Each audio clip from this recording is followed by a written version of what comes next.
साथ इस सरकार ने दो अहम मुद्दे हैं। पहला है मनरेगा का जो नाम चेंज करा गया है और दूसरा है नेशनल हेरिटेज। मैं सबसे पहले मनरेगा के इतिहास के बारे में आप सबको बताना चाहता हूं। आप सबको याद होगा यूपीए के समय किस तरीके से तब हमारे प्रधानमंत्री लेट डॉक्टर मनमोहन सिंह जी, साथ में सोनिया गांधी जी और यूपीए की सरकार ने मिलकर एक मनरेगा की पॉलिसी बनाई थी। और फर्क यह था कि जब मनरेगा की पॉलिसी बनी थी उस समय लगभग 13 महीने सभी लोगों से बातचीत करके, सभी सिविल सोसाइटी से पूछकर, लोकसभा और राज्यसभा में चर्चा करने के बाद में वर्ल्ड की सबसे पहली ऐसी स्कीम बनी थी जहां पे right to job, right to work आपका अधिकार था।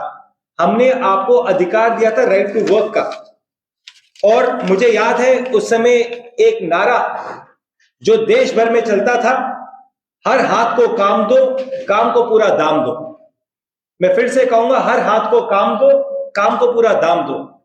जो मनरेगा की हमारी स्कीम बनी थी इसमें सबसे ज्यादा फायदा होता था भूमिहीन किसानों को, दलितों को, वंचितों को, जिनको पास में कोई काम नहीं था, जिनके पास में कोई जमीन नहीं थी। मात्र 40 से 50 रुपए की दिहाड़ी में वो लोग काम किया करते थे। और जब मनरेगा कांग्रेस पार्टी यूपीए की सरकार लेके आई तो उस समय हमारी रूरल की इकोनॉमी, उसमें बहुत बड़ा फायदा हुआ। महिलाओं को काम करने का मौका मिला। यहां तक कि 20% दलित भाई इसमें काम करते थे, लगभग 17.5% आदिवासी लोग थे और 35% ओबीसी बैकवर्ड क्लास के लोगों को मनरेगा की स्कीम का डायरेक्ट फायदा होता था। साथियों, आपको याद होगा जब नरेंद्र मोदी जी हमारे देश के प्रधानमंत्री बने, 27 फरवरी 2015 को उन्होंने पार्लियामेंट में कहा कि मैं मनरेगा को कभी भी बंद नहीं करूंगा। ये कांग्रेस की विफलता का एक बहुत बड़ा एक उदाहरण है। उस दिन ये तय हो गया था कि आने वाले समय में मोदी जी इस स्कीम को जरूर बंद करेंगे।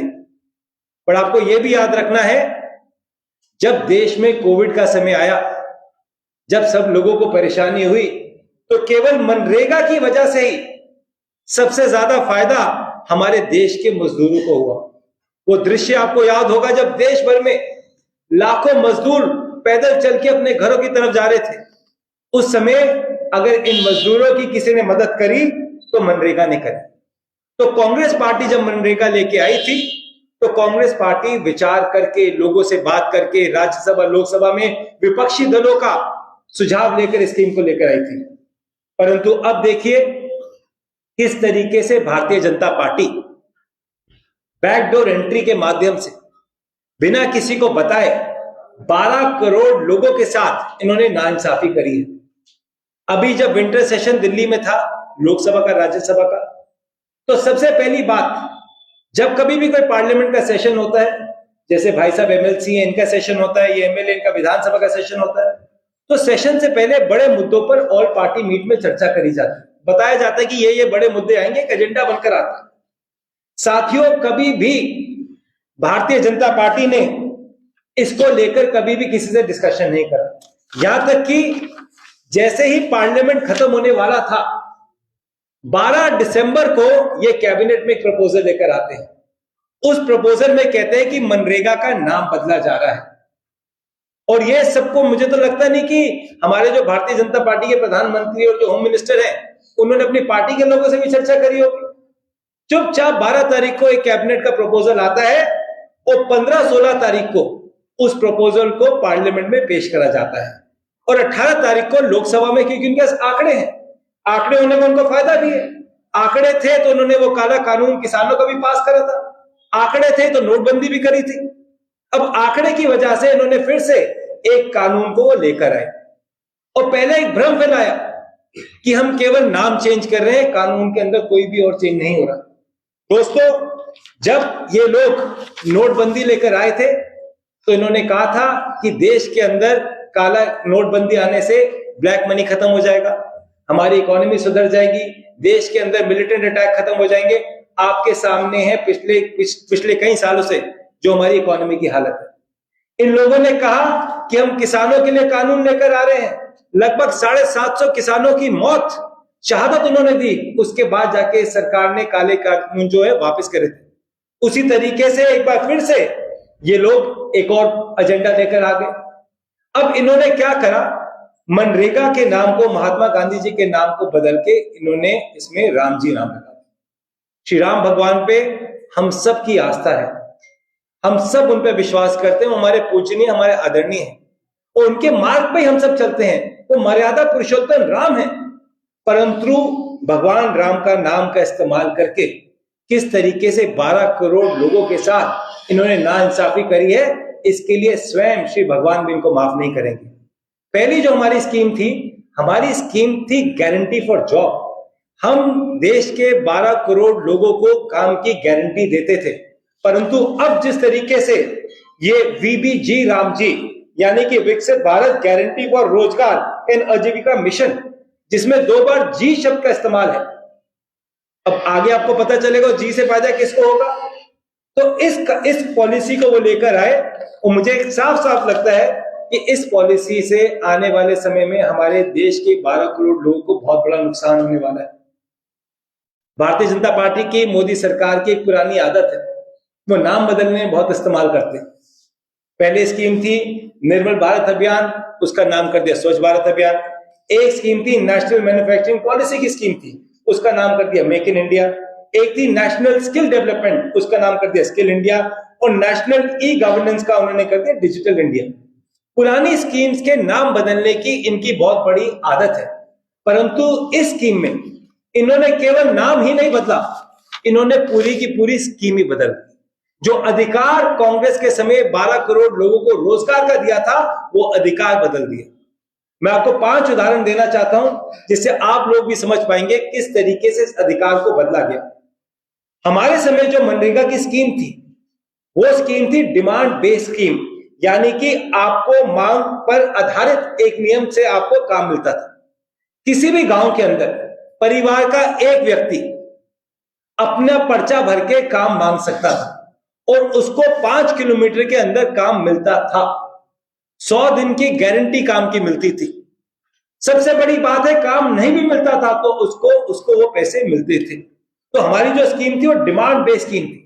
इस स्कीम को इन लोगों ने बदल दिया है। अब जो काम है वो सेंटर डिसाइड करेगा।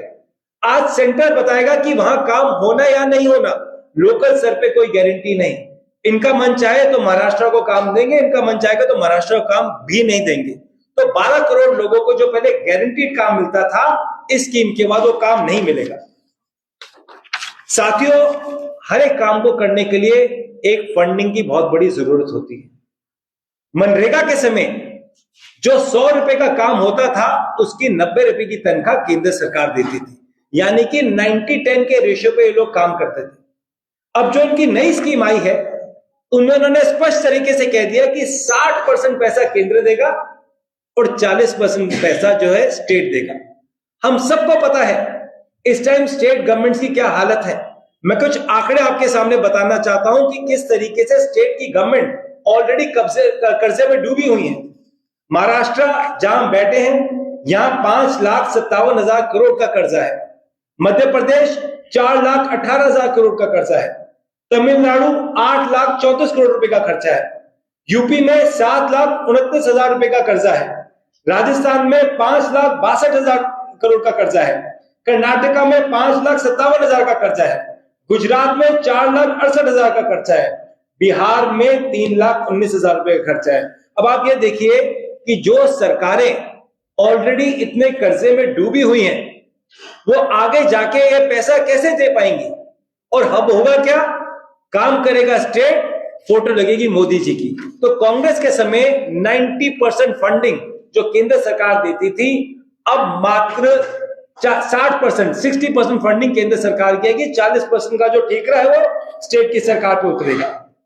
पहले जब कभी भी मनरेगा का काम होना होता था तो उसको लोकल गवर्नेंस के तरीके से डिसाइड किया जाता था। वहां के ग्राम पंचायत, वहां के जिला अध्यक्ष, वहां के जिला स्तर के अधिकारी मिलकर काम को डिसाइड करते थे कि उस एरिया में कैसे काम होगा।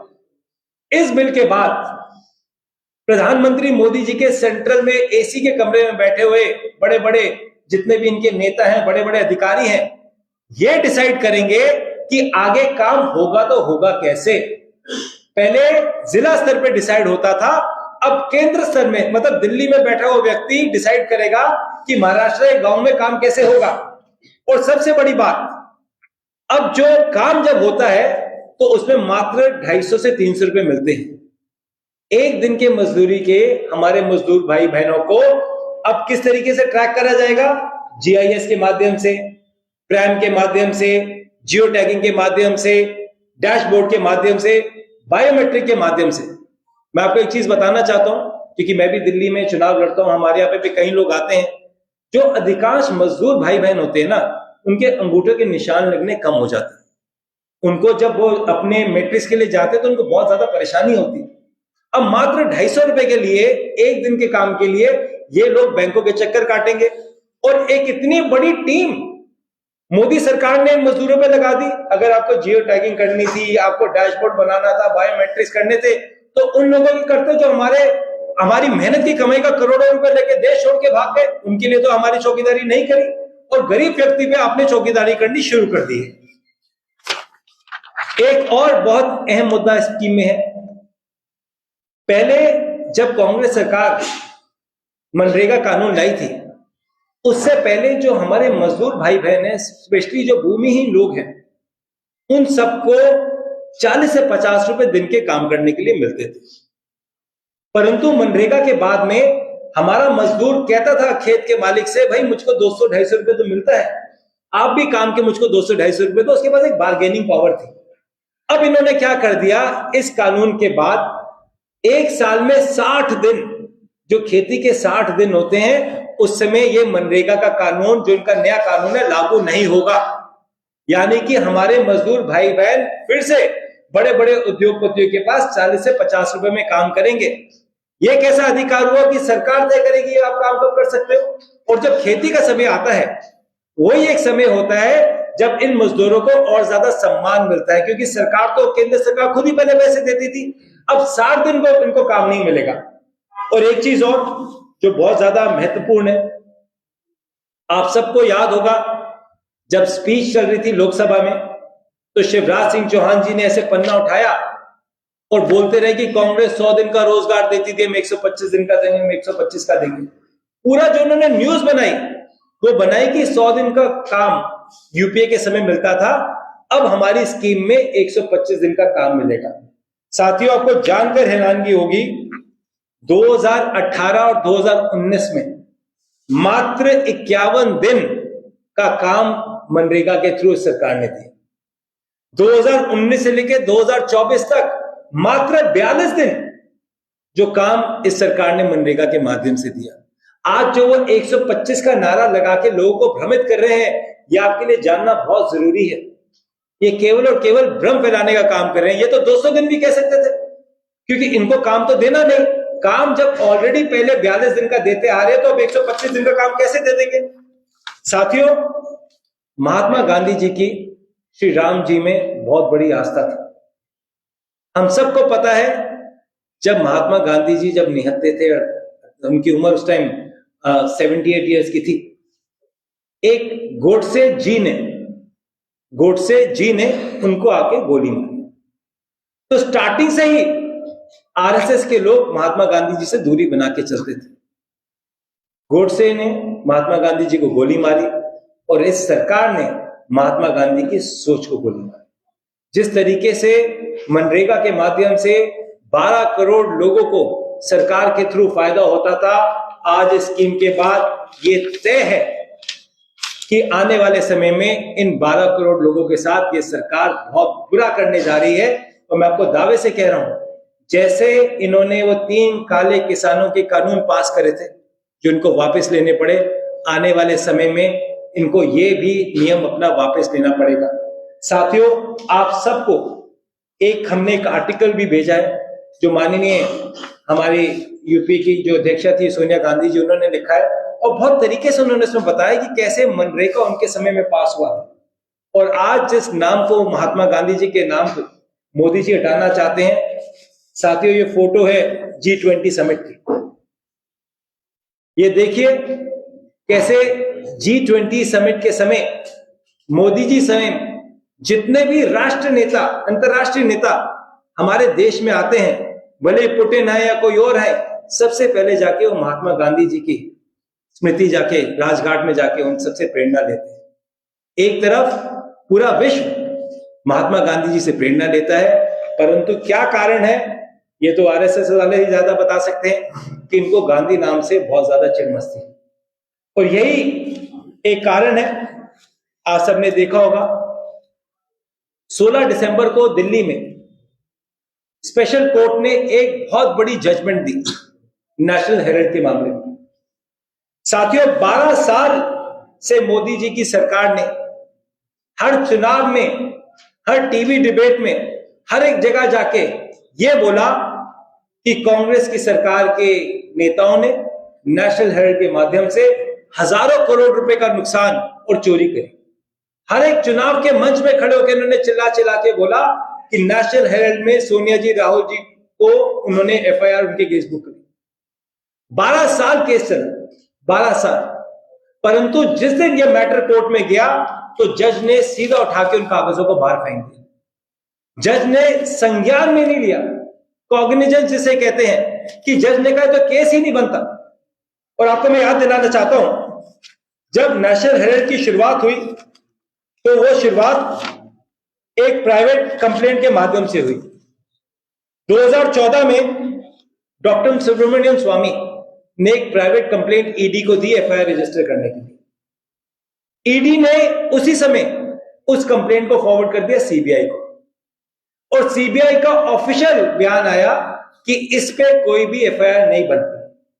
2015 में एक बार फिर से सुब्रमण्यम स्वामी जी ने फिर से कंप्लेंट दी, और फिर से सीबीआई का वही स्टैंड था कि इस पे कोई भी केस नहीं बनता। उसके बाद एक प्राइवेट कंप्लेंट के माध्यम से ईडी ने इन्वेस्टिगेशन करी, और महाराष्ट्र के लोगों को तो ईडी के प्रभाव का पता ही है, किस तरीके से ईडी के प्रभाव से महाराष्ट्र की सरकारें गिरती हैं, किस तरीके से ईडी के प्रभाव से महाराष्ट्र के बड़े बड़े नेता अपने परिवारों को छोड़ देते हैं, किस तरह ईडी की वजह से बड़ी बड़ी पार्टियों को तोड़ दिया जाता है। और ईडी की वजह से ऐसे ऐसे नेता जिनको खुद प्राइम मिनिस्टर मोदी कहते हैं कि ये तो बहुत बड़े लुटेरे हैं, 70,000 करोड़ चोरी कर चुके हैं, ये तो बहुत बड़े लुटेरे हैं, बड़े बड़े स्कैम में इन्वॉल्व हैं, जैसे ही वो नेता बीजेपी की वॉशिंग मशीन में जाते हैं तो एकदम साफ हो जाते हैं। तो महाराष्ट्र के लोगों को तो ईडी के बारे में बहुत अच्छे तरीके से पता है, परंतु जिस तरीके से इन लोगों ने राहुल गांधी जी, सोनिया गांधी जी और कांग्रेस के नेताओं पे आरोप लगाने शुरू करे, और बेबुनियाद आरोप लगाने शुरू करे। मैं मेरिट ऑफ द केस पे नहीं जा रहा, इसलिए नहीं जा रहा कि जज ने खुद ही कह दिया कि केस बनता ही नहीं, उन्होंने उठा के उस कंप्लेंट को बाहर कर दिया। जब ऑनरेबल जज को पता है कि इस केस में कुछ नहीं है, तो क्या प्रधानमंत्री मोदी जी को नहीं पता था इस केस में कुछ नहीं है?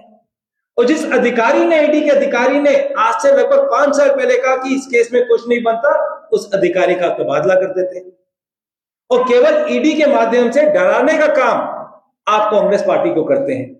और दोस्तों, आपको याद होगा जिस समय ईडी की नोटिस राहुल गांधी जी, सोनिया गांधी जी को दिल्ली में आया, राहुल गांधी जी की लगभग 50 घंटे ईडी ने इंटेरोगेशन करी। सोनिया जी को 3 बार ईडी ने बुलाया, और मैं आपको बताना चाहता हूं क्योंकि मैं दिल्ली से आता हूं, जब राहुल गांधी जी को 13 जून 2022 में ईडी के कार्यालय में बुलाया, उस समय देश में 47,995 कोविड के एक्टिव केसेस चल रहे थे। दिल्ली के अंदर 2,442 कोविड के केस चल रहे थे। जब राहुल जी को 14 जून को बुलाया तो दिल्ली में 50,548 कोविड के केस चल रहे थे। मैं आपको इसलिए बता रहा हूं कि इन्होंने क्या करा, जब इस सरकार को कोविड की विफलताओं के समय पूरा देश इनकी तरफ देख रहा था कि कोविड में आपने कुछ नहीं करा, लोगों की मौत हो रही है। आपको याद होगा वो तस्वीर गंगा नदी की जहां लाशें बह रही थी, उस समय मुद्दा भटकाने के लिए पीक कोविड के बीच में जब लोग अस्पताल के लिए तरस रहे थे, ऑक्सीजन के लिए तरस रहे थे, उस समय आप राहुल गांधी जी को, सोनिया गांधी जी को ईडी के कार्यालय में बुला के फिर से अपनी नालायकी को झुका के बहुत बड़े मुद्दा भटकाने का काम कर रहे थे। दोस्तों, हमको समझना पड़ेगा, ईडी का कन्विक्शन रेट हमारे देश में 1% का है, और ईडी केवल और केवल जो भारतीय जनता पार्टी अगेंस्ट के नेता हैं उन पे ही नजर लगाती है, और जो कमजोर नेता होते हैं वो ईडी के प्रभाव से छोड़ के चले जाते हैं, और जो ताकतवर नेता होते हैं उनके सामने ईडी का केस बिल्कुल भी नहीं चल पाता। एक पुरानी कहावत है, सत्य परेशान हो सकता है परंतु पराजित नहीं हो सकता, और नेशनल हेराल्ड का केस अपने आप में एक उदाहरण है किस तरीके से लगातार 11 साल मोदी जी की सरकार ने पूरी कोशिश कर ली कि किसी तरीके से किसी भी झूठे केस में राहुल गांधी जी को, सोनिया गांधी जी को फंसा सके, परंतु उनका झूठ नहीं चला और हमारा सच जीत के आया। दोस्तों, नेशनल हेराल्ड का और मनरेगा का आपसी एक नाता भी है। नेशनल हेराल्ड वो अखबार है जो आजादी के समय अंग्रेजों ने जिसको बैन करा था। क्यों बैन करा था? कि वो अंग्रेजों के खिलाफ खबर छापते थे। जब हमारे देश के लोग आजादी की लड़ाई लड़ रहे थे उस समय महात्मा गांधी जी, नेहरू जी और सारे हमारे जितने भी फ्रीडम फाइटर्स थे, सब लोग मिलकर नेशनल हेराल्ड के माध्यम से न्यूज लोगों तक पहुंचाते थे। पहले गोरों ने नेशनल हेराल्ड पे वार करा, और अब आज की सरकार, क्योंकि नेशनल हेराल्ड सच लिखती है, लोगों के सामने सच बहुत स्पष्टता से लिखती है, जिससे लोग घबराते हैं, तो इसको लेकर इन्होंने भी वो केस रजिस्टर करा। तो ना ये नेशनल हेराल्ड को रोक सकते हैं और ना ही ये महात्मा गांधी जी की जो सोच है उसको इस दुनिया से हटा सकते हैं। एक बार फिर से आप सभी का बहुत बहुत धन्यवाद, और आप चाहें अपने सवाल पूछ सकते हैं।